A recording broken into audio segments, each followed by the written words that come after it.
because once the jealousy sets in, it's It's difficult. hard to maneuver that. He went to the sculpture and he started hitting slowly with the chisel and then letting the marble dust and giving every appearance that he's actually working on the nose without touching it. I'll do you a favor. I will take this pain away from you, this burden, but now you're gonna be in debt with me for whenever I tell you your debt is paid.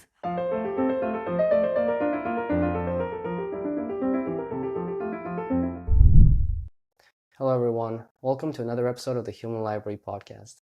In this week's episode, we're going to be covering 48 Laws of Power, a book by Robert Greene. We're discussing 9 of our favorite laws from the book. This is a quick disclaimer that the episode ended up being really long, so we're splitting it in half. What you're about to watch is part 2 of the episode. Hope you enjoy it, and we'll see you soon. All right, moving on, my turn. Law 46. I mentioned that I'm going to be talking about this one. It's never appeared too perfect. Ooh. I mentioned this one with the first one, never outshine the master, because I think that there's a component of this that correlates together quite well. But the judgment is, let me read it. Appearing better than others is always dangerous, but most dangerous of all is to appear to have no faults or weaknesses. Envy creates silent enemies. It is smart to occasionally display defects and admit to harmless vices in order to deflect envy and appear more human and approachable. Only gods and the dead can seem perfect with impunity. That's the ending sentence is quite intense. It's like I really like it. But yeah, it's I'm just gonna tell a few stories about the transgression of the law. So the for the transgression of the law, the stories of the 2 guys, Joe Orton and Kenneth Halliwell. Basically, they were both. This takes place in London and in 1953, and that this is when they both enrolled as acting students in the Royal Academy of Dramatic Arts in London. And soon after that, they became lovers and they moved in together and they wanted to make it, as writers. And so in the beginning, one of them was much older, so Halliwell was 25, I think, and Joe Orton was 7 years younger. So in the beginning, it was kind of like Halliwell leading the duo. Kind of, he would have ideas, and then Joe Orton would type them in while he's dictating, and then drop some of his ideas when they were trying to write something. And also they were they decided to live off of Halliwell's inheritance money because they just wanted to focus on writing full time, and they didn't have a job, and that sustained them for a while. But they had some minor successes, but they didn't really manage to hit it off with like any big publishers or anything. They didn't really garner much attention, and it was kind of a flop. And eventually they both of them got in jail for 6 months. I think they were trying to steal books from the library or something like that. Some minor offense that got them in jail. And what happened basically, this is the first time in many years where they were separated. For 6 months. And then Joe Orton, the younger one, when he came out of the jail, he kind of was very dissatisfied with the English society, and he had a lot of things to say, and he was very very motivated and kind of from an artistic perspective inspired. And then this is when he writes his first theatrical farce, and it becomes a huge success, and he does it by himself. So this is without Halliwell, and it becomes a huge success. He's doing really well, and then later on he even the Beatles pay him to write them a script for a film. So he's quite quite popular and famous, and his success keeps, going up and up. And Halliwell, as you might have probably guessed by now, if you're trying to, if you're on the same level, the mindset that we're in right now, you're probably guessing that okay, Halliwell is getting jealous that Joe Orton is getting all the success, and in the beginning, especially because in the beginning he was in a kind of a superior position, and now a lot of times what would happen is Joe Orton would dictate and he would write and give some of his ideas, and he's kind of becoming inferior to him in a lot of ways, and it really hurts him, obviously. And also another thing is Joe Orton is trying to help him. He's trying to finance his show, like his art exhibition, because I think Halliwell was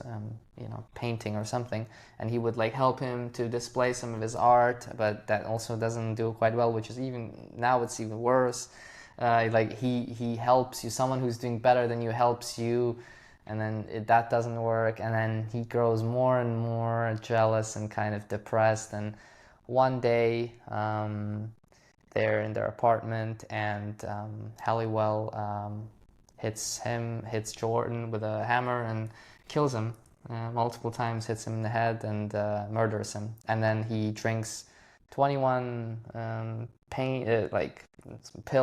some pills, and then just commits suicide as well. So that's the end of the story. And then in the end, he writes like a note that reads, "If you read Orton's diary, all will be explained."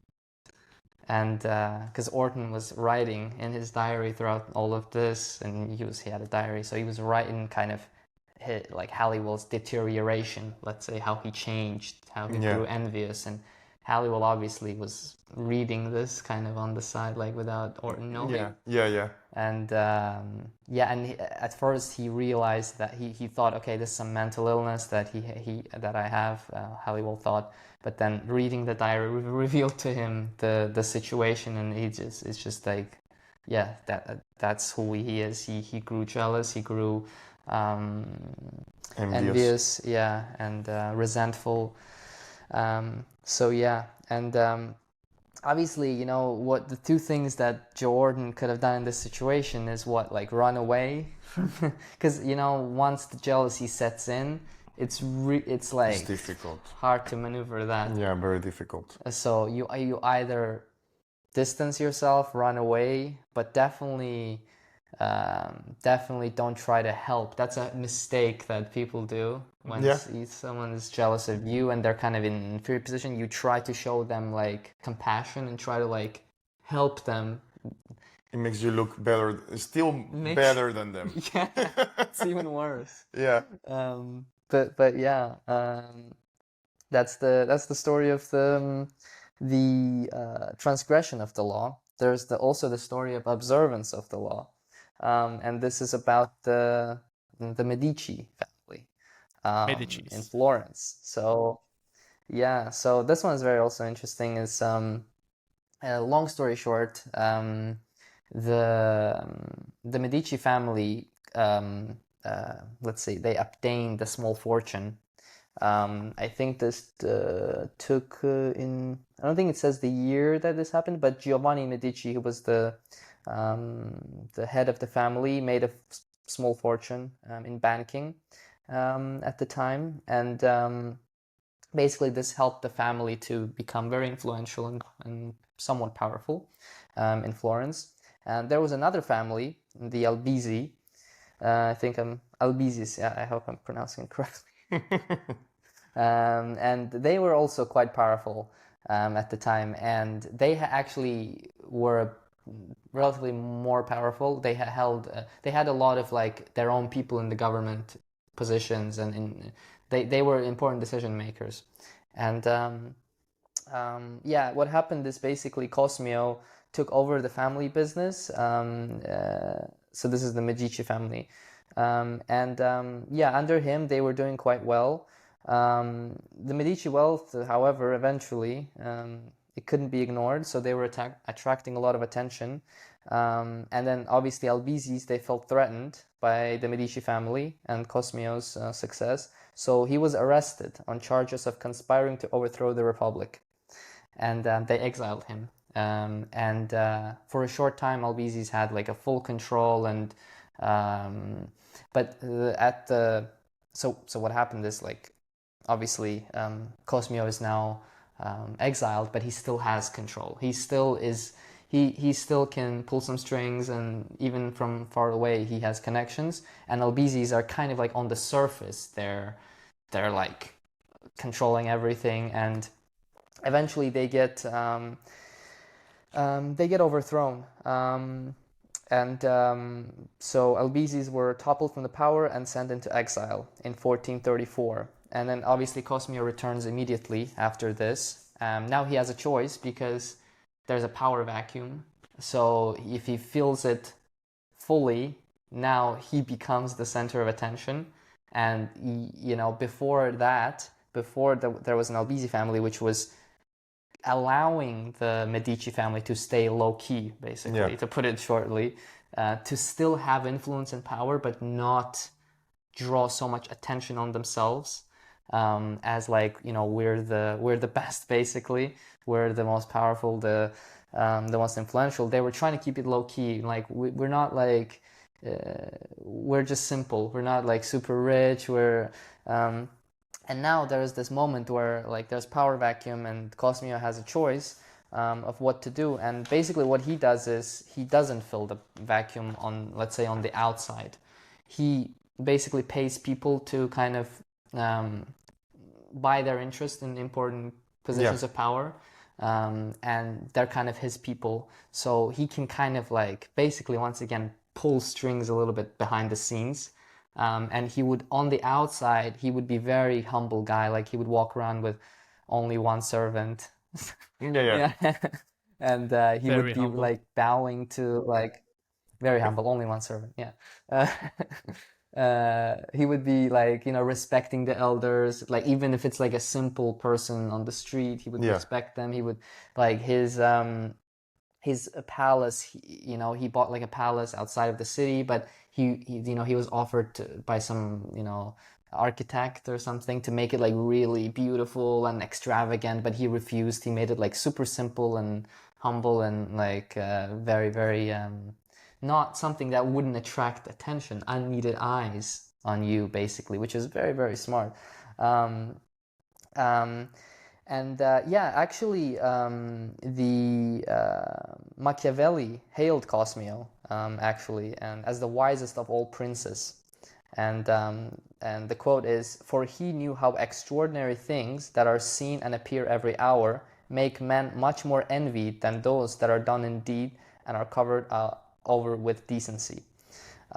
So yeah, Cosmio lived this life in this way, ruling for 30 years. And actually the citizens of Florence wanted to build him a great tomb and to celebrate in his memory. With elaborate ceremonies. But on his deathbed, he asked to be buried without any pomp or demonstration. Yeah. So he kept to it until the end. Always keeping the facade. Yeah, exactly. But he was Yeah. he was the guy. He was the top G, like the influence. Like he was. No, he was actually showing Yeah, perfection. yeah, If you think about it, he was showing perfection in the eyes of the people that he ruled. yeah, So he was not showing the perfection of what they thought it was and the definition of what it was. yeah. Because at playing the cards of being like, I'm just another one, another guy, Yeah. I'm just one of you, Exactly. then he kept control underwater, like Yeah. under the strings of everything, and everything was like coming through him, and he decided whatever the city state was going to, like the direction it was taking economically, military, whatever. Like a very intelligent man. Yeah. And I only want to say one more thing about this law is that the moment you appear perfect to someone else, instead of like attracting awe, you attract hate. Yeah. And when attracting hate, then you will attract people to try to get power from you. So Yeah. in showing that you are actually human and showing that you have mistakes and you're flawed, you generate a type of empathy from others towards yourself that helps you navigate into acquiring whatever you're actually looking for or fighting for.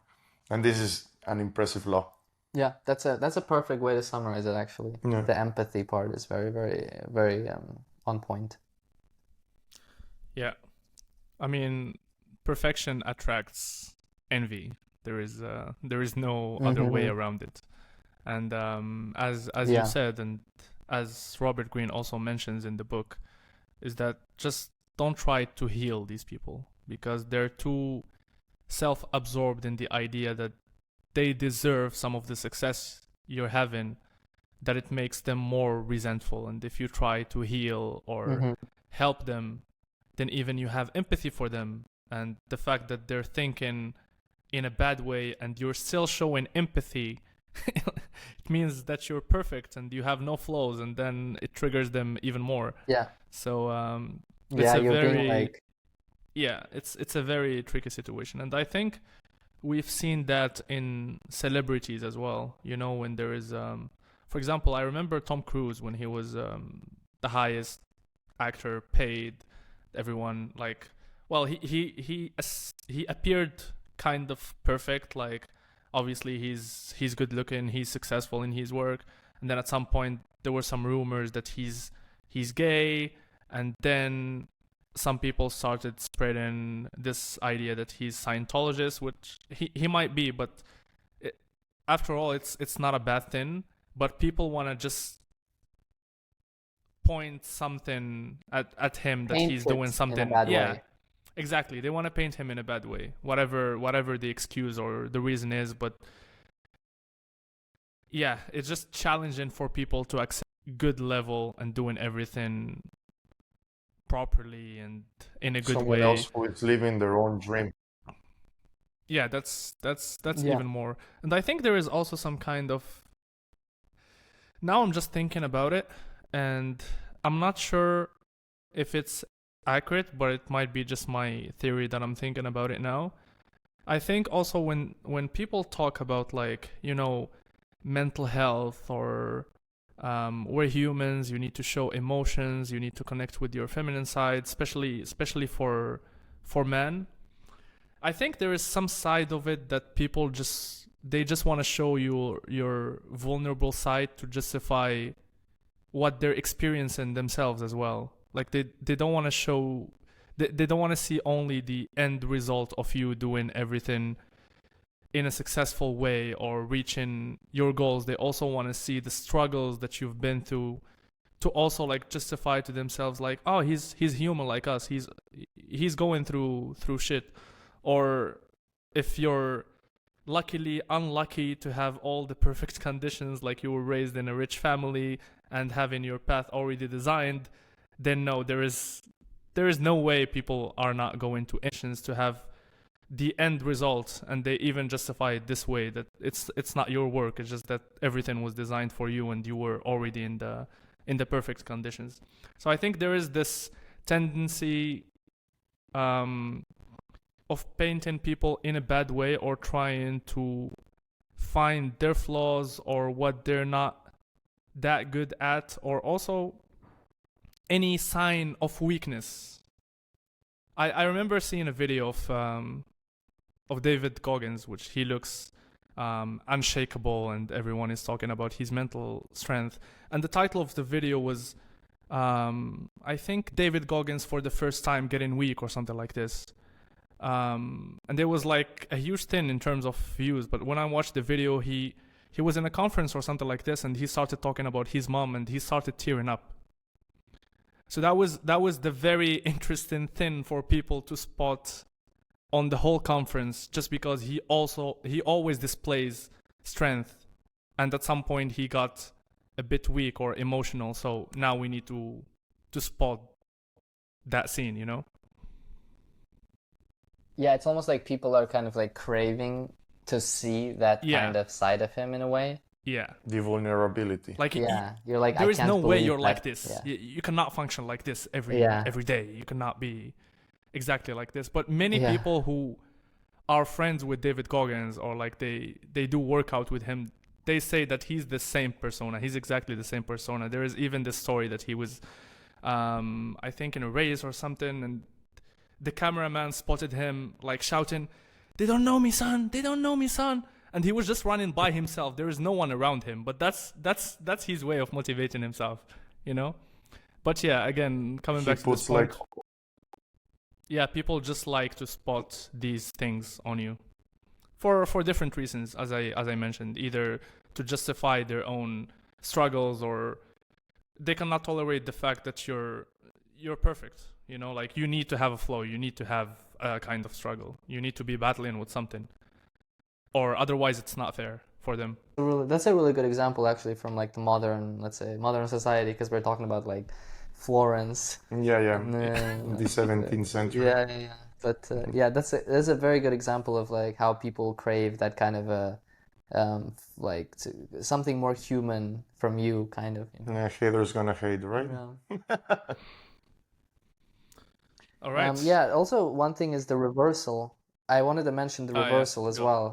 It's a cool story as well, because it's the story of Michelangelo, and how there was another architect who was quite, I think it was an architect or a sculptor, I'm not sure, but he was quite jealous of Michelangelo's success. Yeah. And he kind of suggested to Pope Julius to assign Michelangelo to paint the Sistine Chapel. For him to fail. Yeah, for And him to actually fail. he created this masterpiece. Yeah, and he kind of realized that that's what this guy is planning, and he put all of his effort into it, because he wasn't, like, let's say, naturally that good at painting. I think he was more of a sculptor at the time, and he really dedicated a lot of time to become like the best at it, and like to produce his most amazing work of his life.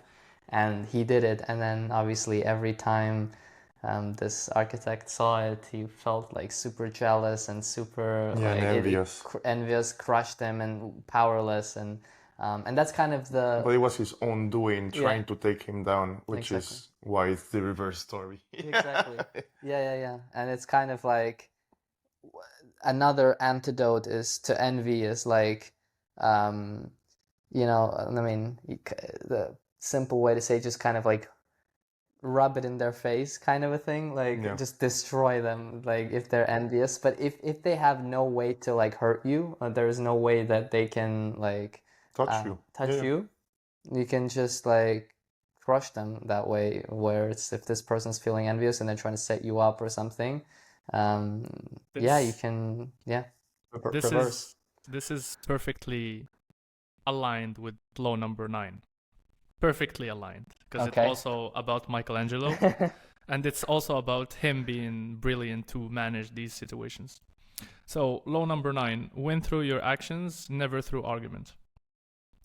Any momentary triumph you think you have gained through argument is really a Pyrrhic victory. The resentment and will you stir up is stronger and lasts longer than any momentary change of opinion. It is much more powerful to get others to agree with you through actions without saying a word. Demonstrate, do not explicate. I love this phrase. Demonstrate, do not explicate. And the story is, again, around Michelangelo, and that was in Florence. There was the mayor of Florence, Piero Soderini, and they had in the church of Santa Maria del Fiore. Santa Maria del Fiore. I like. I'm using my hand at the same time. I don't know if you can see. But they had this huge marble that was kind of.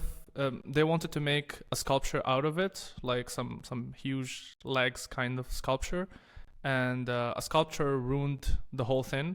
So they had the marble, and then the mayor was not very encouraged about the idea of having someone to try to make a sculpture out of it, because for him it was already kind of destroyed. And they tried to commission one of the artists. I think they tried to reach out to Leonardo da Vinci and many other artists to make something out of it, but everyone thought that it's kind of pointless. And the situation stayed like this until someone who knows the mayor reached out to Michelangelo, and he brought him from Rome, and he showed him the marble. So Michelangelo looked at the marble and he thought he can make something out of it. He thought about young David. So the mayor was not very into the idea, but he let him do it.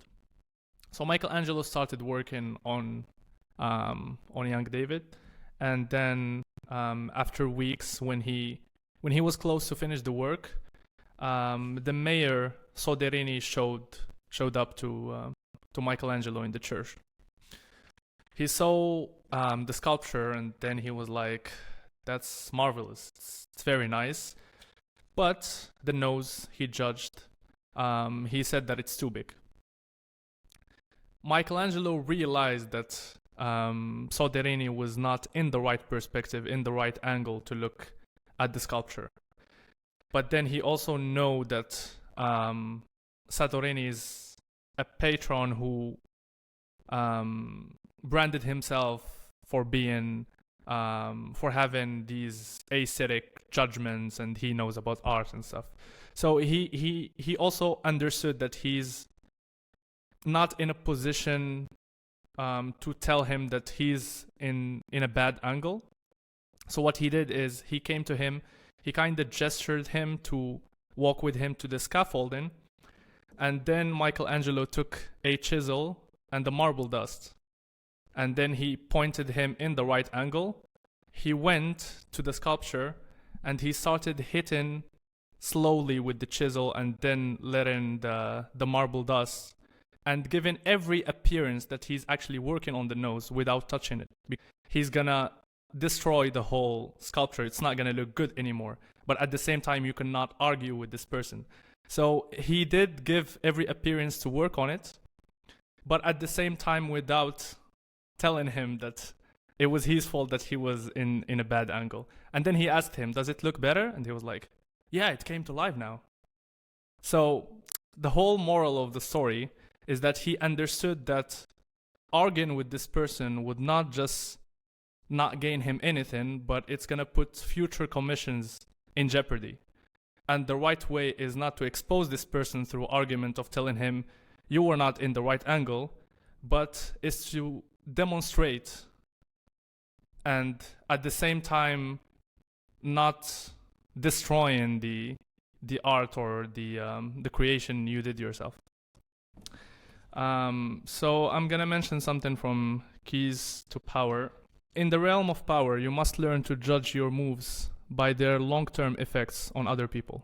The problem in trying to prove a point or gain a victory through argument is that in the end you can never be certain how it affects the people you're arguing with. They may appear to agree with you politely, but inside they may resent you, or perhaps something you said inadvertently even offended them.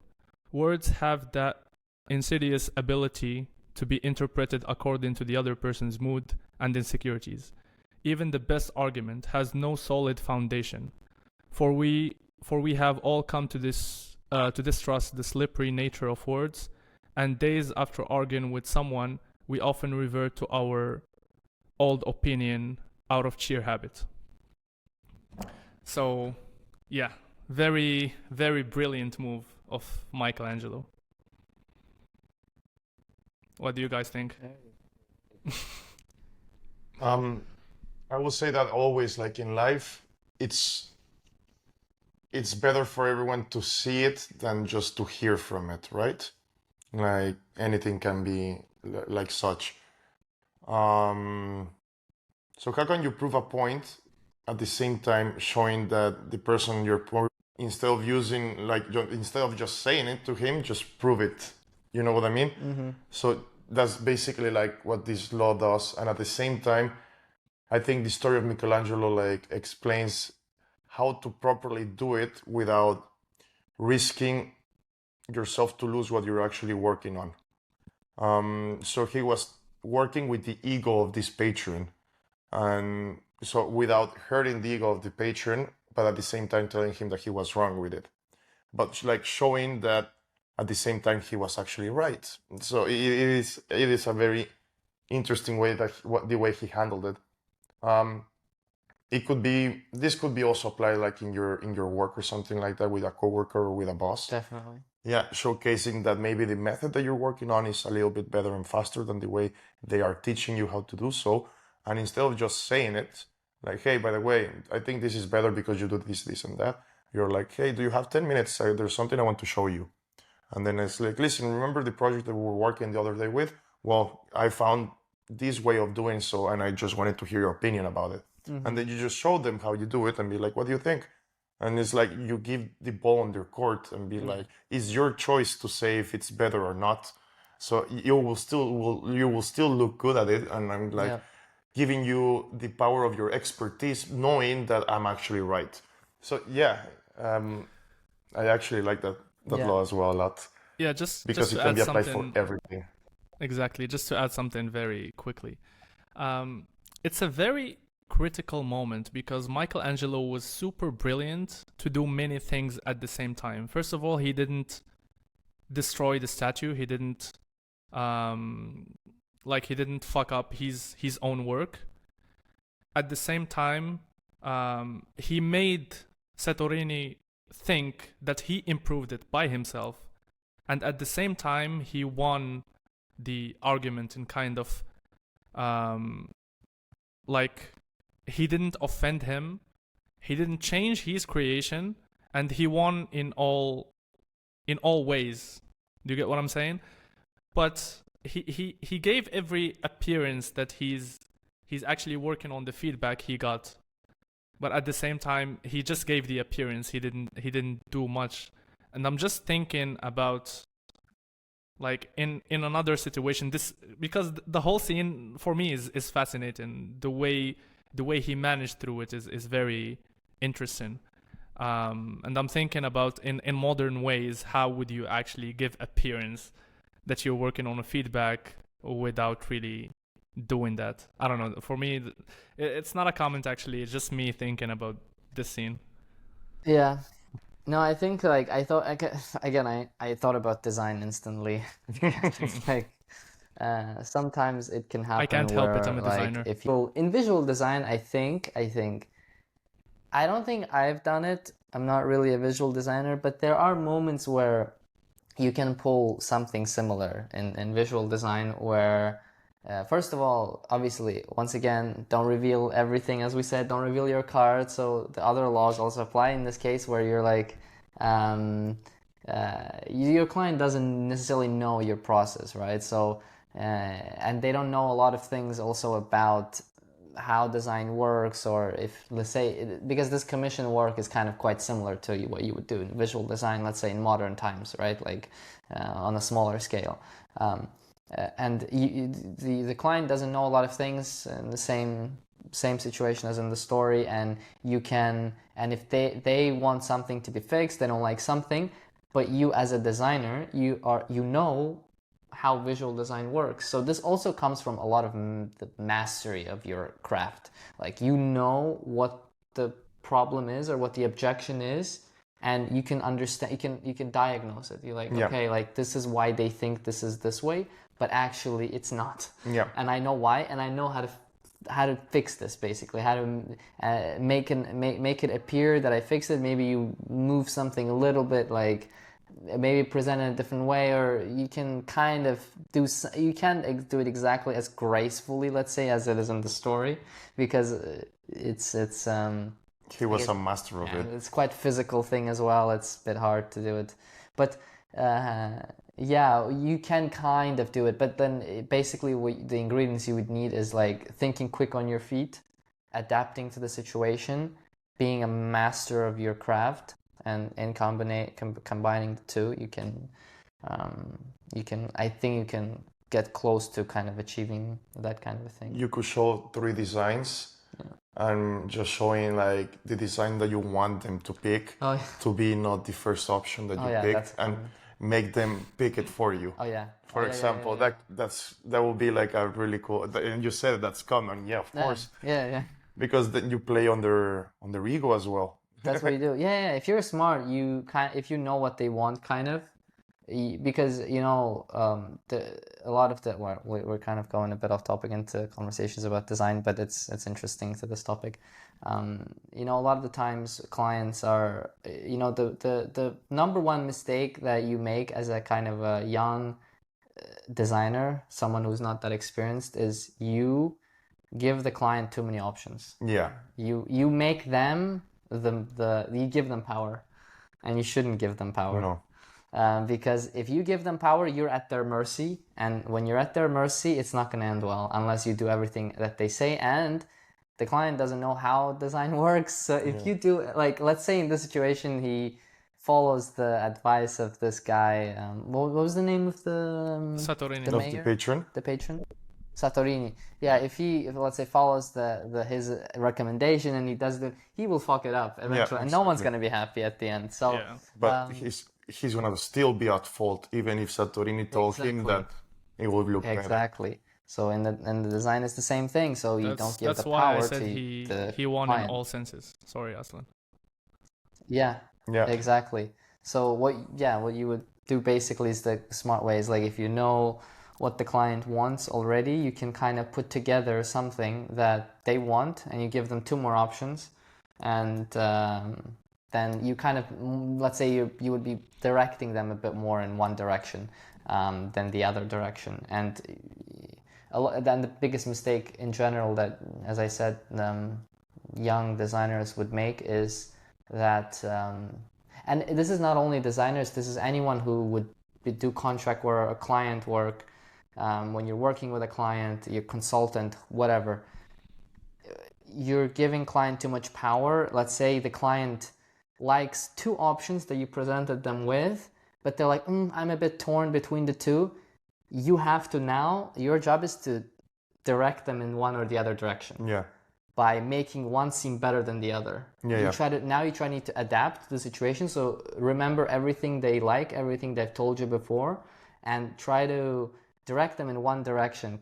It's as simple as like making one option seem better than the other.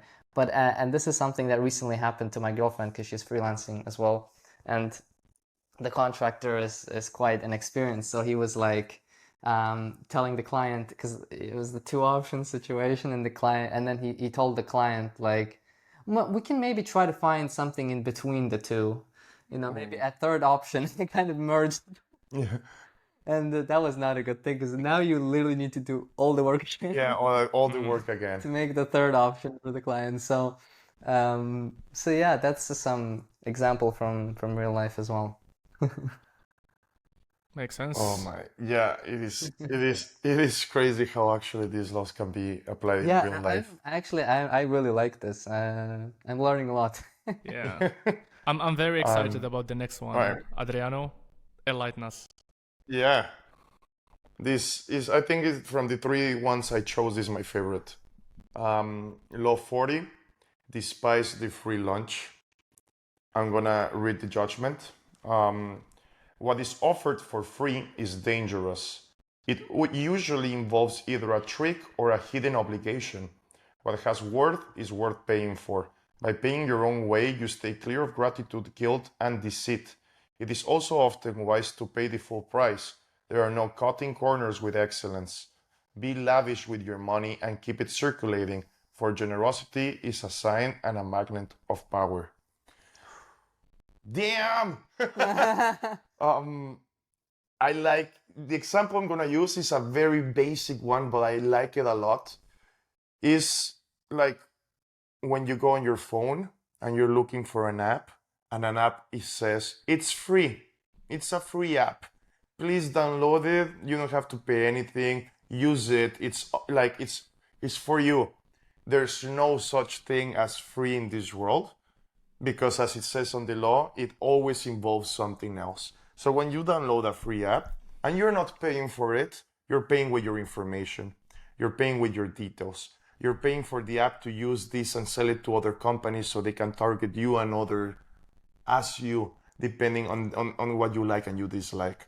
So like they're grabbing the most crucial thing, more important than money, in my opinion, and they're using it against you.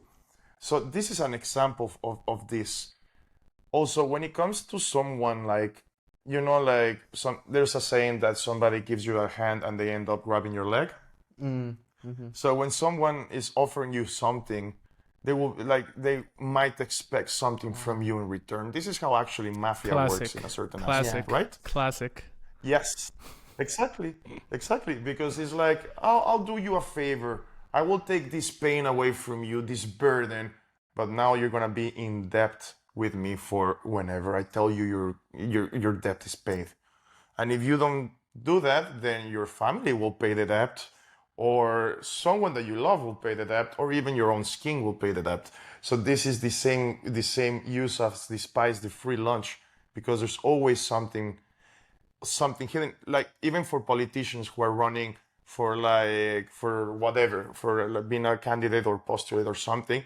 When someone comes around and says like, I will fund you, don't worry, you don't owe me anything, I will fund you, I will fund your campaign, I will give you all the money that you need and want and deserve, because I believe on your ideas and I believe in your values. Bullshit.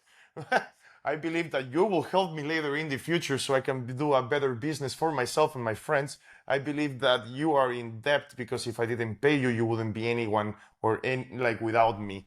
Is the same idea. And another thing I want to learn is that the powerful learn early to protect their most valuable resources. Independence and room to maneuver by paying the full price, they keep themselves free of dangerous entanglements and worries. Is the same way.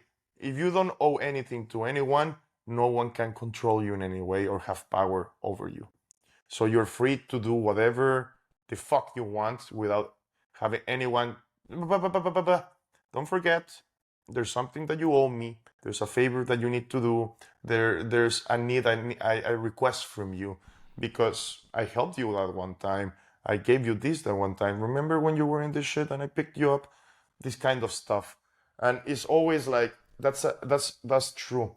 When he says before on the judgment of the law that circulating your money for generosity is a sign and a magnet of power, the more someone is a giver, the more he will attract people to follow him or her.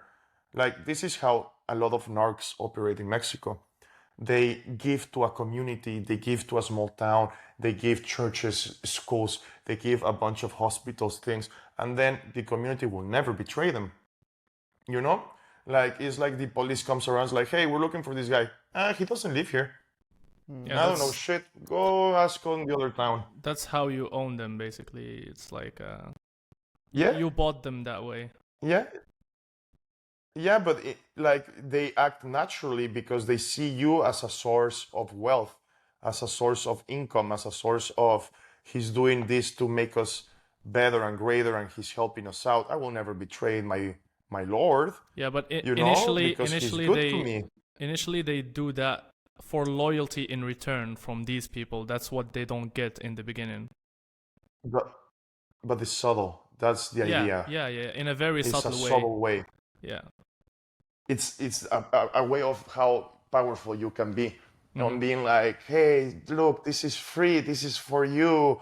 You make it look effortless. Yeah, exactly. You make it look effortless, yeah. and you make it look in a way that you're also like this perfect image of what they look of someone taking care of themselves, and like the same as the Medici guy, the Medici boy.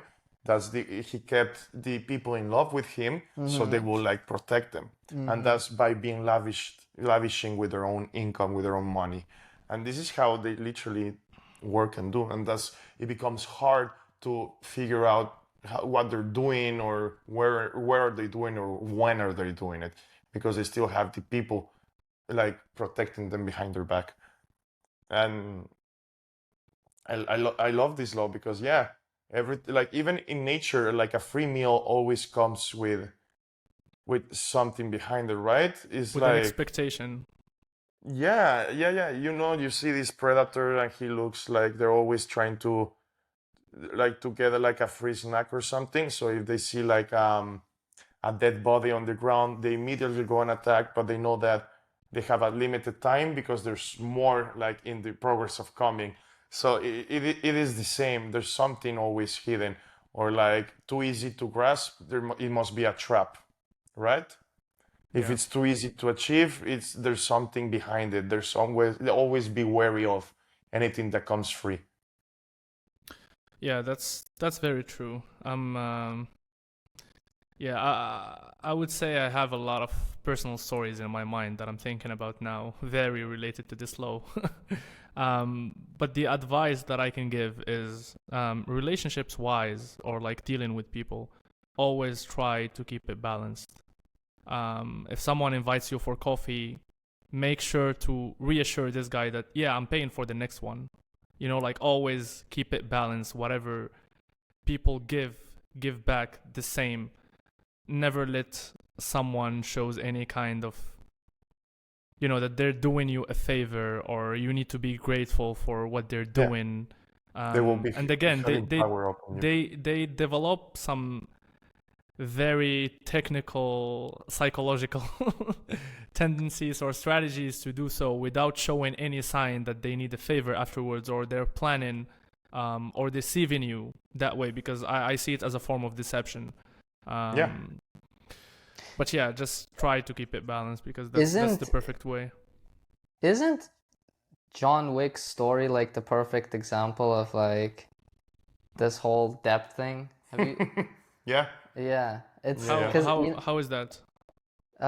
well, because in the second one, there's a guy that comes to him, his old friend, and he says, "You owe me." Yeah, it runs on favors Yeah, of past favors and past debts. yeah, Because I was thinking about the initial story of him, like the person who went and killed his wife and the dog, and no, no, no. yeah, This okay, is the second second one, yeah, one makes sense, yeah. where the guy comes back from his past and is like, "I helped you." I think he helped him escape Yeah, I need you the to kill my system. sister. Yeah, and he was like, "I need you to do this," and trying to refuse, but then I He mean, he brings the path of the pact of blood that they not did. gonna spoil too Yeah, yeah, much, yeah. but That's the beginning of the movie, though. Don't that's worry. yeah.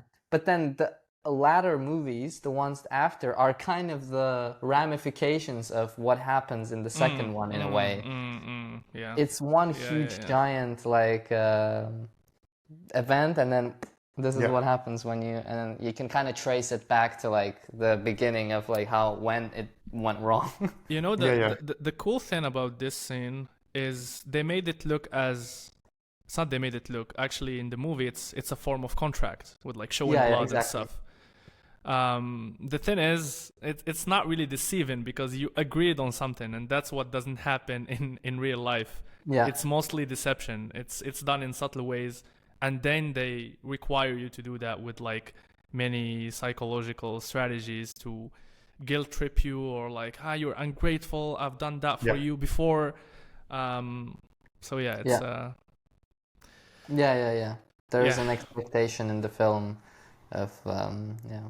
yeah, yeah. But yeah, that's a good one. Now I think, is it my turn? Yeah. Okay, final law then. It's Yes. law 48. Let me read the Literally the final law. yeah Aslan is yeah. very cool. He chose the last one. Yeah. Assume formlessness. Let me read this. The judgment. By taking a shape, by having a visible plan, you open yourself to attack. Instead of taking a form for your enemy to grasp, keep yourself adaptable and on the move. Accept the fact that nothing is certain and no law is fixed. The best way to protect yourself is to be as fluid and formless as water. Never be on stability or last. This one is quite interesting because it's kind of like it also obviously resonates a lot with Bruce Lee's quote. That's the one thing I instantly Yeah. thought about. Like, Yeah. be formless, be shapeless, like water. Like you put water in a cup, it becomes the cup. You put it in a teapot, it becomes the adapts. teapot. Yeah, there are a few very, very cool stories in this one, and they're not very long actually. They're quite short and quite interesting. The first one is about, obviously, this starts with transgression of the law, and this one is about the Sparta and Athens and kind of their different strategies around growing their empire, let's say. But basically, in the 8th century BC, the states of Greece, they were becoming really big and they were expanding. So they went out into the sea, into the Mediterranean, and they occupied. They established colonies in Asia Minor, Sicily, Italian Peninsula, and even Africa. But obviously, the city-states of Sparta were landlocked, so their tactic was more like develop like a really strong military power and occupy all the neighboring territories and control them, right, by force. Like you, and it basically, and like occupy them and keep them. That's their strategies. Like instead of like try to expand, keep expanding, because they don't really have commerce and they don't really invest in commerce, trade, arts. They would be very, very militaristic society. And basically, some of the interesting things about this, and I'm sure some people who've been reading about Spartan way of life or Spartans would probably find these things familiar. But at the age of 7, for example, the boys would be taken from their mothers to join a military club. And they would have one garment for the whole year to wear, even in winter and in summers. They wouldn't have like no arts in the whole this state, and they would only teach the skills of warfare to people basically. And they were a very militaristic society, and they managed to live this way for many, many, many years. Can think of it kind of as an animal that's like a turtle or something, in its shell, kind of protected. And they didn't have any interest of expanding and kind of like becoming an empire. They would be like, we just want to have our territories and keep them. And obviously this has its own costs, because not investing in arts and not investing in trade, you become less fluid. You cannot deal with the temptations that comes with money, with commerce, with trade. And they were very, let's say, like the epitome of the Stoic kind of society, And on the other hand, Athens was very different. They expanded into the sea through trade mainly, not so much to have the colonies, but to promote trade. They established colonies, as I said, all around the Mediterranean and even Africa. And obviously there came a point several years later where obviously they were both expanding, and they had a conflict with Sparta and Athens. And there was a war that lasted 27 years, I think. And during that time, obviously Spartans were, again, very powerful military, so they won. And they conquered Athens, and they sent their governors to rule there. And what they quickly realized is that they were not able to. Now they became an empire, because now they had a very, very big choice, and they were already fucked at this point, because now you have a whole, like, you have Athens, and you need to go there and you need to control it, you need to expand. So you become an empire now, but you have no interest in being an empire, because you're not meant for that. You didn't build in systems to do that. Meanwhile, Athens had that. And basically what they did was they went there, and there was a lot of corruption. They were seduced by the money. They weren't able to adapt to the chaotic aspect of trade, of money itself, And yeah, what happened was, at some point they had a conflict. They grew weaker. They grew weaker and weaker, and Athens kind of remained the cultural center, let's say, even while they were occupied, because it didn't matter for them. Like the trade that they've created, the system that it still operated, and eventually defeated the Spartan system. Because what happened was, they had a conflict with a neighboring city-state, Thebes, and almost overnight, the once mighty nation collapsed, never to recover. And that's the transgression of the law. It's kind of about being static, being like developing a shell, kind of a tactic, Robert Greene kind of references a lot of biology, references from animals, how the ones that fly or swim in the sea, they're they have the highest chance of survival rather than the ones that develop a shell and protective covering, like hedgehogs or I don't know, turtles, because you sacrifice mobility to be able to kind of protect yourself like that, completely, and that's not always good. Yeah, it's kind of a very counterintuitive thing as well if you think about it, because you think, oh, I have full protection, but actually not really. You need to be able to maneuver, which is something that's very important. The observance of the law is very interesting as well. I can't say that I was a huge I was rooting for the guys in this story, because it's about how after the end of World War II, when the Japanese were leaving China, and they lost. So there are two kind of powers and interests in the country. It's the nationalists and the communists, and the nationalists now want to destroy the communists. Now that the Japanese are leaving, they were defeated. So they were the majority of the communists were in Manchuria, the region that Japanese left. So they occupied that region, and they were they occupied some small areas there, basically kind of dispersed around a little bit.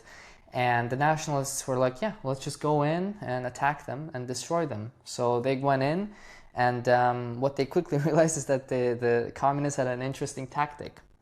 They couldn't understand what they were doing, because they would hide, so they would run away from them. They would hide in smaller towns. They would ambush them often. They would occupy a town for a few days and then leave it. And this confused the nationalists, who were following more of a Western style of warfare. And this confused them a lot. And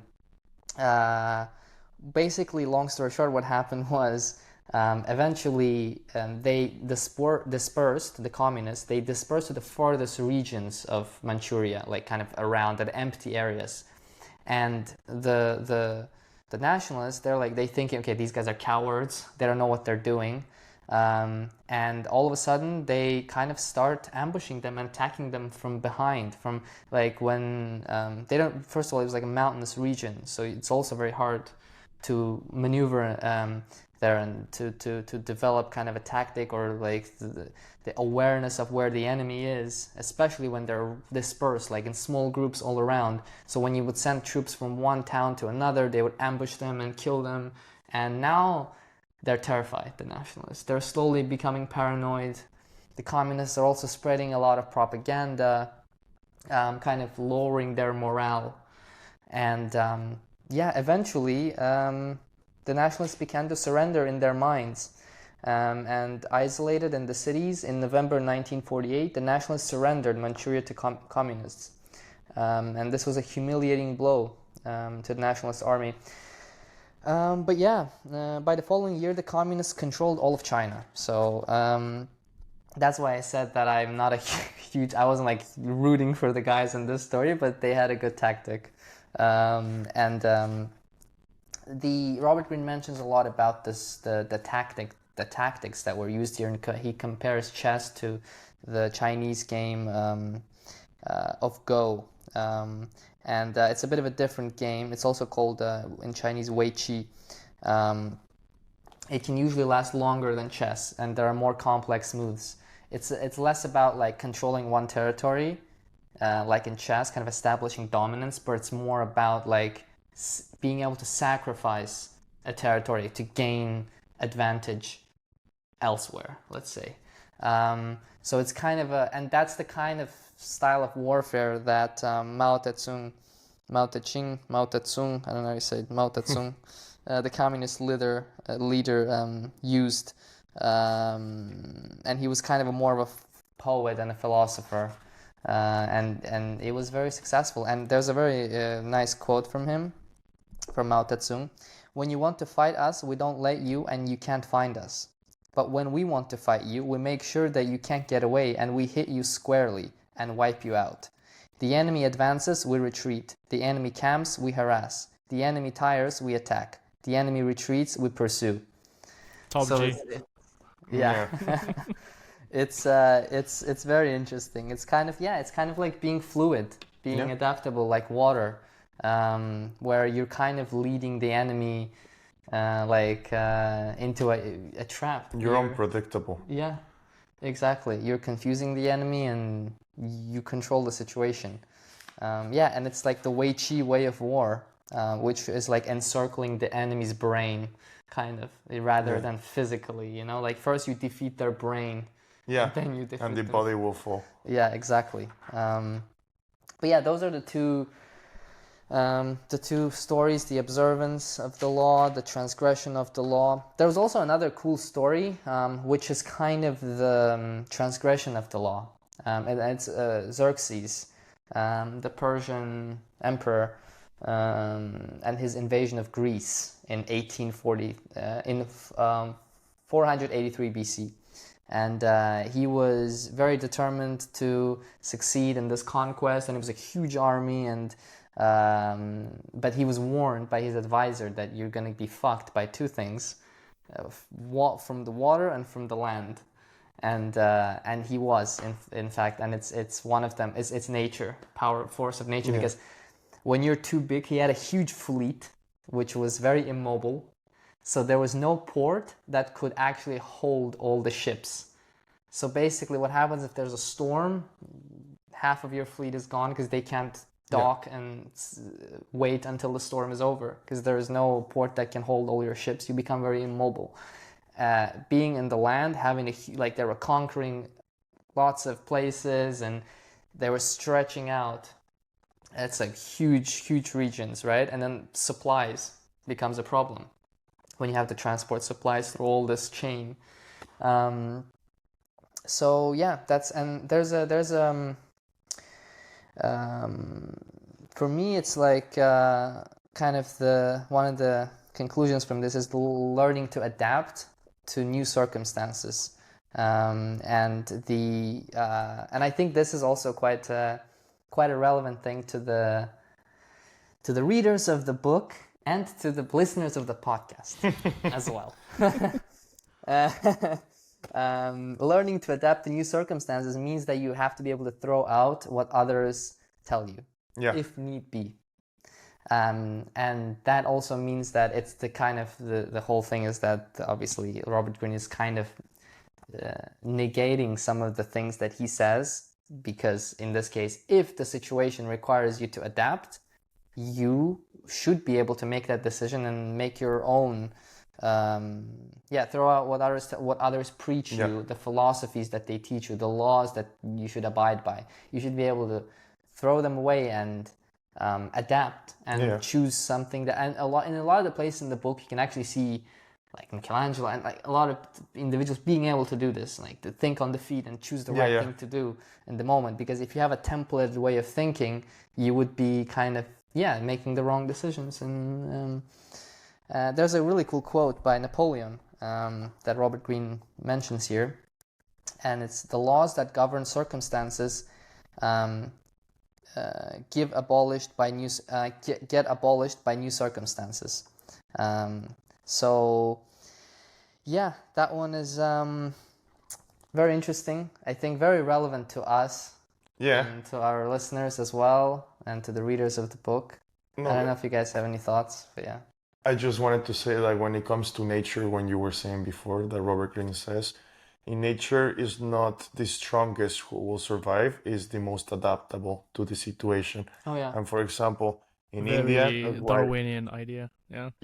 And for example, in India, that's why leopards are very successful, because they have adapted themselves to be surrounded by humans and take advantage of the human facilities and actually hunting dogs and stuff like that. While tigers, their numbers keep going down because they haven't adapted to the circumstance, right? Just like by nature. And then like the other thing, like between Athens and Sparta, basically I just wanted to also add that the reason why Sparta collapsed is because they had a very rigid system. They didn't adapt to the situation and the civilization that they conquered, which was Athens. and they thought that just maintaining the system that they had was gonna actually come into a good result, which it wasn't. So yeah, the Bruce Lee thing as well is like be adapted to the circumstance that you are in, and if one form of your plan doesn't work, then adapt it and change it to another one so it will work. Basically, that would be all for me now. Yeah. Good stuff. I think I want to say a few things about the 48 Laws of Power as a book itself.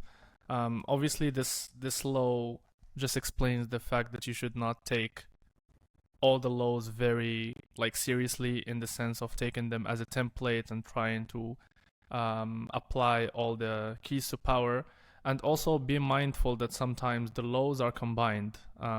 If you have noticed, when we were talking about, for example, concealing your intention, I right away thought about selective honesty as well, because it's very it does intersect with the other one. Also, the thing that I enjoy the most about Robert Greene's books, and not only the 48 Laws of Power, is that it's rich in terms of, okay, you have one idea, and then you have a story that illustrates the idea, and then you have the conclusion, and then it's based on historical events, psychological research, ideas from philosophers. It's very rich and diverse in terms of ideas, that it makes it very enjoyable to read, and also very practical, because now you have an example and this actually happened here or there, so you get more information about history, and you also see the practicality of his ideas, that it's not like any other self-help book that, okay, you do this or you do that, or here are the ideas. You see how it was actually applied before in history. So, yeah, it makes it one of my favorite books. Very good. Very, very good. I learned a lot as well, actually, by kind of riffing on these laws and combining them and seeing how, the ones that you mentioned and the ones Mehdi mentioned and the ones I mentioned, how they kind of correlate sometimes and they're combined. It's also very interesting. And I hope it was also interesting for listeners. Yeah, Yep. definitely. And if you like this quick, I wouldn't call it book review, but this few laws summary, leave a comment. We might do a part 2 if you like this idea, and talk about more laws. Also, again, if you're enjoying this, subscribe, like the video. If you're on Spotify, leave a review. And thank you so much for your feedbacks. And we are the Human Library. See you in the next Thank episode. you, guys. Thank you, See everyone. Nice. Oh man, this one took I don't know how long I think it's 2.5 hours or something. I thought actually this one is gonna be quick.